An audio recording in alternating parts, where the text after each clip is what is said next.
श्री कृष्णं वंदे जगद्गुरु। इदं श्री सद्गुरुवे नमः। वाङ्मय नंबर 9, गायत्री महाविद्या का तत्वदर्शन, अध्याय 1, ऑडियो 6। पिछले ऑडियो में हमने पढ़ा कि गायत्री को त्रिपदा भी कहते हैं। इसके 3 चरण हैं। गायत्री की 3 शक्ति धाराएं हैं, हीम, श्रीम, क्लीम। यह क्रमशः सद्ज्ञान, वैभव और बल की प्रतीक है। गायत्री और ब्रह्म की एकता के बारे में उपनिषदों और पुराणों में इसका वर्णन है। गायत्री के मंत्र दृष्टा महर्षि विश्वामित्र ने कहा है, उस सूर्य जैसे तेजस्वी ब्रह्म का हम ध्यान करते हैं जो हमारी बुद्धि को सन्मार्ग में प्रेरित करता है। गायत्री छंद में गाए हुए इस मंत्र में विश्वामित्र ने सविता की परम शक्ति सावित्री का अनुपम गान गाया है। अब क्रमशः आगे आज हम पढ़ेंगे वेद माता की आराधना के लाभ। भारतीय संस्कृति के संबंध में जिसने भी गहराई से अध्ययन किया है उसी ने उसे महान कहकर मस्तक झुकाया है। यदि विवेक की दृष्टि से देखा जाए तब तो हम भारत माँ के पुत्र कहलाने वाले व्यक्ति भी अपनी संस्कृति के सबसे बड़े, सबसे कड़े आलोचक बन जाते हैं। आत्महीनता से ग्रस्त होकर हम हर अपनी वस्तु को छोटा और हर विदेशी वस्तु को श्रेष्ठ मानने लगते हैं। विदेशियों ने हमारे धर्म कर्म को ढोंग कहा तो उसकी आलोचना करना कथित सभ्य समाज का फैशन बन गया। हमें योग निरर्थक लगता रहा जब तक कि वह विदेश से योगा बनकर नहीं लौटा। योगा के नाम से भी उसके साथ न्याय नहीं हो पा रहा है, हो सकना संभव भी नहीं, क्योंकि उसे भी एक फैशन के रूप में लिया जा रहा है। उसका तत्व समझने का प्रयास ही नहीं किया गया। जब प्रयास ही नहीं किया गया तो उसे समझा जाना, सही रूप में प्रयुक्त किया जाना संभव नहीं है। विश्व कवि रविंद्रनाथ ठाकुर को विदेशी अशुद्ध संबोधन टैगोर के नाम से पुकारना हम पसंद करते हैं। उनकी गीतांजलि को जब नोबेल पुरस्कार मिला तब हमने उसकी ओर आंख उठाई, अन्यथा उसे किसी धार्मिक पुस्तक का अनुवाद कहकर हम उसकी उपेक्षा करते और अपने आप को प्रगतिशील समझते हुए उसके लाभ से वंचित ही रह जाते। भारतीय संस्कृति के संबंध में यदि हमारा दुराग्रह, पूर्वाग्रह समाप्त हो जाए तो हम स्पष्ट रूप से उसकी महानता को देख सकते हैं। अपने को विश्व विजेता कहने वाला सिकंदर युद्ध में यहाँ जीता या हारा, इस पर शंका की जा सकती है, लेकिन वह भारतीय संस्कृति के सामने नतमस्तक हुआ था, इसमें 2 राहें नहीं हो सकती। इस युग का सर्वश्रेष्ठ कहा जाने वाला वैज्ञानिक आइंस्टीन हो या अंतर्राष्ट्रीय आध्यात्मिक संगठन थियोसोफिकल सोसाइटी का संस्थापक कर्नल ऑलकाल्ट, दोनों भारतीय संस्कृति से प्रेरणा प्राप्त करते हैं। प्राचीन काल में तो विश्व के हर कोने में इस देवभूमि का संदेश प्रसारित किया गया था। केवल धर्म ही नहीं, राजनीति शास्त्र, अर्थशास्त्र, समाजशास्त्र, व्यापार, चिकित्सा विज्ञान, सभी क्षेत्र में यहाँ के देवपुत्रों ने विश्व मानव को मार्गदर्शन एवं सहयोग दिया था। इसके अगणित उदाहरण हैं। इस संबंध में विशेष अध्ययन के लिए वाङ्मय खंड 35 समस्त विश्व को भारत के अजस्र अनुदान को देखना चाहिए। भारत के उस गौरवमयी स्वरूप की पुनर्स्थापना करनी है तो उसके सही आधारों को पुनः खोजना होगा, उन्हें मान्यता देनी होगी। इस देव संस्कृति के वट वृक्ष के मूल तत्व की खोज करने पर वह गायत्री महामंत्र में बीज रूप में मिलता है। भारतीय ज्ञान विज्ञान के मूल स्रोत वेद माने जाते हैं। उपनिषद इन्हीं के अंश अथवा व्याख्याएं हैं। उन्हीं को स्पष्ट करने के लिए ब्राह्मण, आरण्यक आदि ग्रंथों की रचना की गई। घटनाक्रम में उन्हीं तत्वों को स्पष्ट करने के लिए पुराणों एवं उपपुराणों का विशाल कलेवर खड़ा हो गया। अस्तु, मूल धारा वेद कहलाते हैं और निर्विवाद रूप से गायत्री को वेद माता कहा जाता है। वेद मात्र ग्रंथ नहीं, वेद का अर्थ होता है ज्ञान। उसे पुस्तकों तक सीमित नहीं किया जा सकता।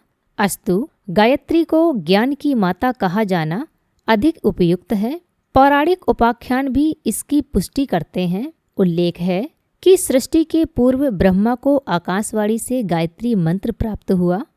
उसकी साधना तपश्चर्या द्वारा उन्हें सृष्टि रचना की शक्ति प्राप्त हुई।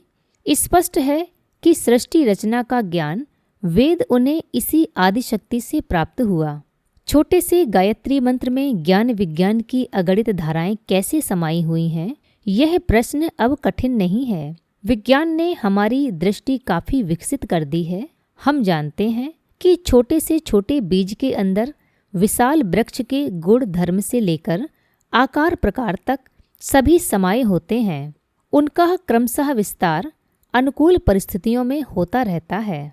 वृक्ष ही नहीं, मानव के संबंध में भी ऐसे ही तथ्य प्रकट हो चुके हैं। शुक्राणु के अंदर गुणसूत्रों में अत्यंत सूक्ष्म कण, जीन्स के अंदर मनुष्य की आकृति ही नहीं, स्वभाव, गुण आदि के विकास की सारी रूपरेखा सन्निहित होती है। पदार्थ की सबसे छोटी इकाई परमाणु के अंदर पूरे सौरमंडल जैसी स्थिति होने की जानकारी अब कोई नई बात नहीं है। अणु शक्ति की क्षमता पर कोई भी आज शंका नहीं करता। अणु ऊर्जा बिजली में बदलकर छोटे से छोटे और बड़े से बड़े कितने प्रकार के कल कारखानों को चला सकती है, यह तथ्य अब रहस्यमय नहीं रह गया।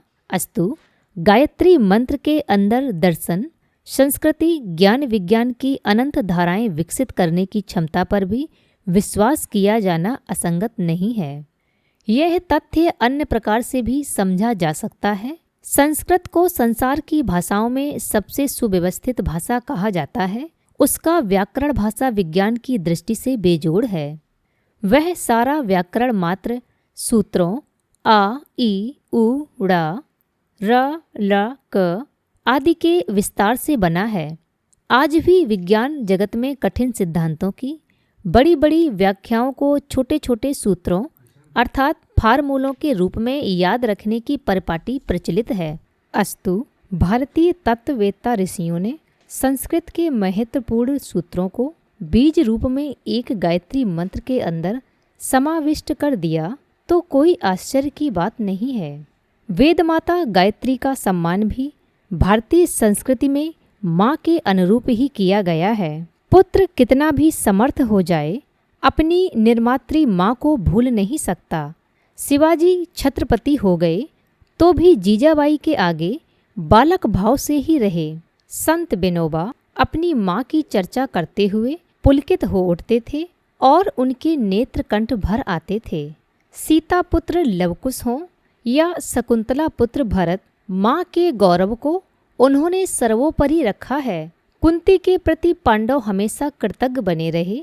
सच बात तो यह है कि इन सपूतों के प्रभाव और माँ के प्रति उनकी भावना देखकर ही दुनिया ने उन देवियों की महानता को समझा।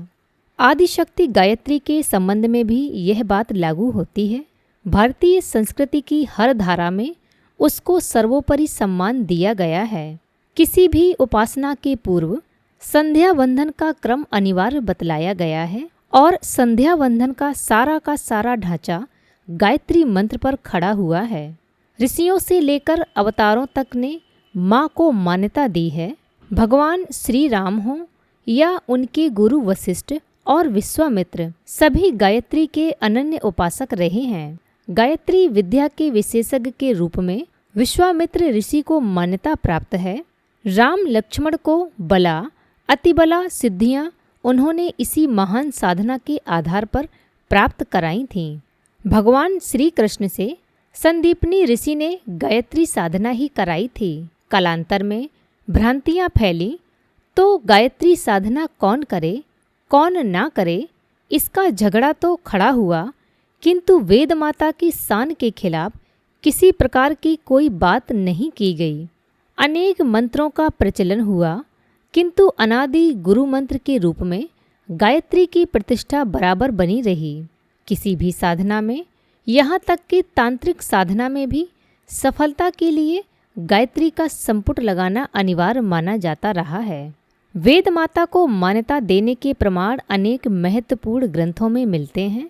भागवत, देवी भागवत, वाल्मीकि रामायण आदि ग्रंथों में गायत्री मंत्र के 24 अक्षरों का संपुट लगाया गया है। गायत्री मंत्र के अक्षरों से प्रारंभ होने वाले श्लोक इन ग्रंथों में उसी क्रम से मिलते हैं। एक श्लोक के बाद दूसरा श्लोक लगभग समान अंतर पर मिलता है। यह संयोग अचानक ही बन गया नहीं कहा जा सकता। उपासना पद्धतियों और ग्रंथ ही गायत्री से संपुटित हों ऐसी बात नहीं है। भारतीय संस्कृति के हर अनुयायी को उसके प्रति जागरूक रखने की विधि व्यवस्था बनाई गई है। इस महाशक्ति के प्रति आस्थावान बना रहकर व्यक्ति क्रमशः मानव से महामानव एवं देव मानव बन सकता है। इसलिए हर व्यक्ति उसका लाभ उठाने में प्रमाद ना करें, यह आवश्यक है। भारतीय संस्कृति के अनुयायी हर व्यक्ति के शरीर पर इसे प्रतीक रूप में स्थापित करने की परंपरा चली। शिखा चोटी इसी की प्रतीक है। उसका वंदन उपासना के पूर्व चिद रूपिणी महामाये कहकर अनिवार्य रूप से किया जाता है। यज्ञोपवीत के रूप में गायत्री की प्रतिमा को शरीर पर धारण करके शरीर को देव मंदिर बनाने की परिपाटी रही है। यज्ञोपवीत के 3 लड़े गायत्री मंत्र के 3 चरण, 9 तार, 9 शब्द, 3 ग्रंथियाँ, 3 व्याहतियाँ, एक बड़ी ग्रंथि प्रणव की प्रतीक मानी जाती है। माँ गायत्री के गर्भ में रहकर हर व्यक्ति को दूसरा जन्म मिलता है, तब उसे द्विज की संज्ञा दी जाती है। उसकी देव प्रतिमा को शरीर पर धारण करके द्विज अपने शरीर को, मन को देव मंदिर जैसा पवित्र बनाए रखने का उत्तरदायित्व स्वीकार करता है। गायत्री को त्रिपदा कहा गया है। मनुष्य के स्थूल, सूक्ष्म एवं कारण तीनों शरीरों पर उसका प्रभाव पड़ता है।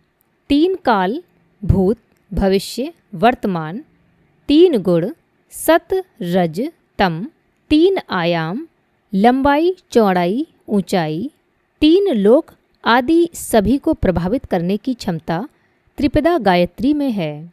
अर्थात गायत्री साधक एकांगी नहीं होता, उसकी प्रगति सभी दिशाओं में, सभी पक्षों में होती है।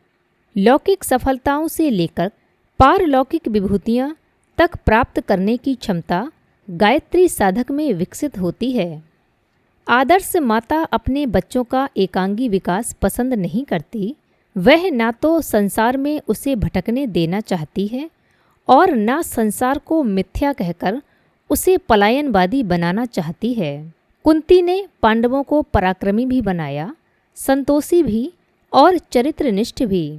सीता के लवकुश, शकुंतला का भरत, मदालसा के सुबाहु, अलर्क आदि पुत्र सांसारिक तथा आध्यात्मिक दोनों ही दृष्टियों में सक्षम और संपन्न थे। वेदमाता गायत्री भी अपने वरद पुत्रों को सभी विभूतियों से संपन्न बनाती है। इस घोषणा को समझकर किसी भी व्यक्ति को उपासना को एकांगी मानकर तिरस्कृत नहीं करना चाहिए। लोगों में यह भ्रांति है कि उपासना से मनुष्य केवल पारलौकिक दिशा में बढ़ता है, लौकिक उन्नति से उसका संबंध नहीं है।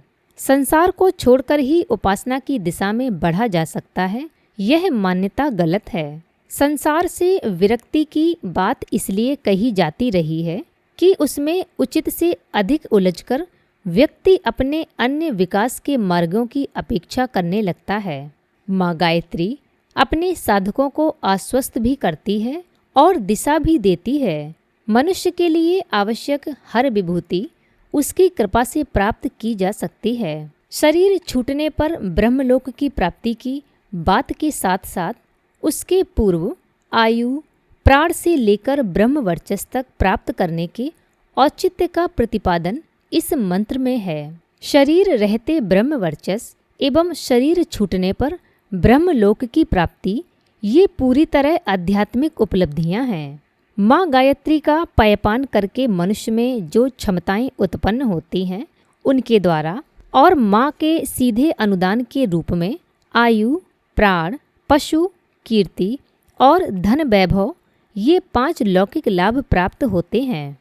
आयु मनुष्य की सहज आकांक्षा है। किसी से पूछा जाए आप क्यों जीना चाहते हैं तो प्रश्न अटपटा सा लगता है। मनुष्य बहुत कुछ करना चाहता है। उक्त प्रश्न का सहज उत्तर यही है कि यह एक सहज आकांक्षा है। माँ गायत्री का साधक उचित आयुष्य प्राप्त कर लेता है, यह उसकी प्रथम उपलब्धि है। प्राण मनुष्य के जीवट को, तेजस्विता को कहते हैं। जीवन के दिन किसी प्रकार पूरे करने वालों को प्राणहीन व्यक्ति कहा जाता है। वे किसी की कृपा की कामना करते हुए किसी प्रकार जीवन पूरा करते हैं। इसके विपरीत प्राण संपन्न व्यक्ति जहाँ भी चल पड़ते हैं, नई फिजा पैदा करते हुए चलते हैं। वे अपने मानवोचित शौर्य का प्रदर्शन करते हुए संसार की सुविधाओं से लेकर भगवान का प्रेम तक प्राप्त कर लेते हैं। कवींद्र रविंद्र की पंक्तियाँ एकला चलो रे ऐसे ही संपन्न व्यक्तियों द्वारा चरितार्थ होती हैं। अकेला अभिमन्यु चक्रव्यूह को चीरता हुआ निकल जाता है। अकेला हनुमान अजय रावण की लंका में कूद पड़ता है। अकेला विवेकानंद भारतीय संस्कृति की दुदुम्भी बजाता हुआ विश्व धर्म सम्मेलन में जा पहुंचता है। अकेला शंकराचार्य देश भर में सांस्कृतिक भ्रांतियों को एक झाड़ू में समेटकर रख देता है। लकड़हारे का बेटा अब्राहम लिंकन अमेरिका का राष्ट्रपति और गरीब नौकरानी का बेटा महान वैज्ञानिक एडिसन बन सकता है। इन सभी की परिस्थितियां ऐसी थीं कि उनका हवाला देकर भयभीत होकर कोई भी सामान्य व्यक्ति संतोष कर लेता है, पर प्राणवान व्यक्ति मछली की तरह धारा को चीरते हुए आगे बढ़ने में ही आनंद का अनुभव करते हैं। हर मनुष्य प्राण संपन्न भी होना ही चाहता है।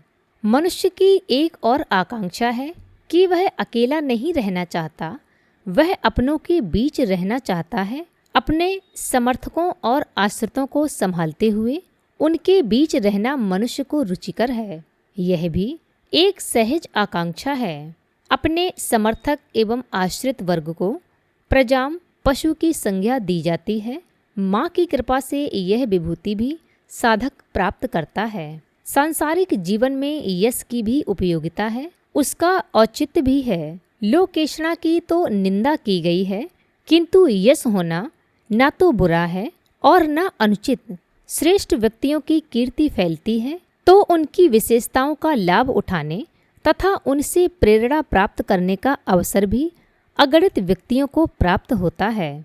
भगवान के जन्म के उद्देश्यों में रामचरितमानस में जग विस्तारहि बिसद जस राम जन्म कर हेतु भी शामिल है। संत पुरुषों को देख तो थोड़े से व्यक्ति ही पाते हैं, किंतु उनके यश से अगणित व्यक्ति लाभ उठाते हैं। हरिश्चंद्र के यश ने ही गांधी जी को सत्य का साधक बनाया था। राम, कृष्ण, गौतम, विवेकानंद आदि के पावन यश से ही लोग प्रेरणा लेते रहे हैं और लेते रहेंगे। गायत्री साधक को कीर्ति के रूप में ऐसा ही पावन यश प्राप्त होता है। पांचवी विभूति के रूप में धन का उल्लेख किया गया है। आज के युग में धन की महत्ता बतलाना किसी के लिए भी आवश्यक नहीं। धन प्राप्ति के लिए आज का सभ्य कहलाने वाला नागरिक भी क्या कुछ नहीं कर गुजरता। धन प्राप्ति की यदि सौम्य उचित माध्यम खड़े किए जा सकें तो उसके कारण होने वाले अगणित दुराचार एवं अपराध सहज ही रुक सकते हैं। अन्य मतों में धन को माया कहकर त्याज्य भले ही कहा गया हो, किंतु वेद माता उचित सीमा तक धन को उचित भी मानती है तथा अपने साधकों को उसकी प्राप्ति का आश्वासन भी देती है। ये पांच विभूतियां पाकर मनुष्य निश्चित रूप से श्रेष्ठ संतुलित जीवन जी सकता है। माँ गति को यही नहीं रोकती, शरीर रहते एक दुर्लभ विभूति प्राप्त करने का प्रोत्साहन और देती है, वह है ब्रह्मवर्चस। शरीर रहते हुए भी मनुष्य सर्वशक्तिमान ब्राह्मी चेतना से स्वयं को जोड़ सकता है। वह स्थिति पैदा हो जाती है तो मनुष्य महामानव देवमानव के रूप में विकसित हो जाता है। यह संसार की जानी जा सकी शक्तियों में सबसे बड़ी शक्ति मानी जाती है। अपनी सेना समेत राजा विश्वामित्र जब महर्षि वशिष्ठ से पार ना पा सके तो उन्हें आश्चर्य हुआ। उन्हें पता लगा कि महर्षि के ब्रह्मबल के आगे उनकी सारी शक्ति कोई महत्व नहीं रखती। तब उन्होंने कहा था, धिक बलम क्षत्रिय बलम ब्रह्म तेजो बलम बलम, अर्थात बल कहलाने योग्य बल तो एकमात्र ब्रह्म बल ही है। ब्रह्म वर्चस्व संपन्न व्यक्ति ही शाप, वरदान एवं असंभव लगने वाले कार्यों को पूरा कर पाता है। ब्रह्म वर्चस्व ही क्रमशः ब्रह्मास्त्र, ब्रह्मदंड एवं ब्रह्म शीर्ष के रूप में व्यवहरित होता है। बाहर की अजेय आसुरी शक्तियां हों या भीतर की अजेय लगने वाली दुष्प्रवृत्तियां, उन्हें जिस शक्ति से समाप्त किया जा सकता है उसे ब्रह्मास्त्र कहते हैं। इसे अचूक माना जाता है।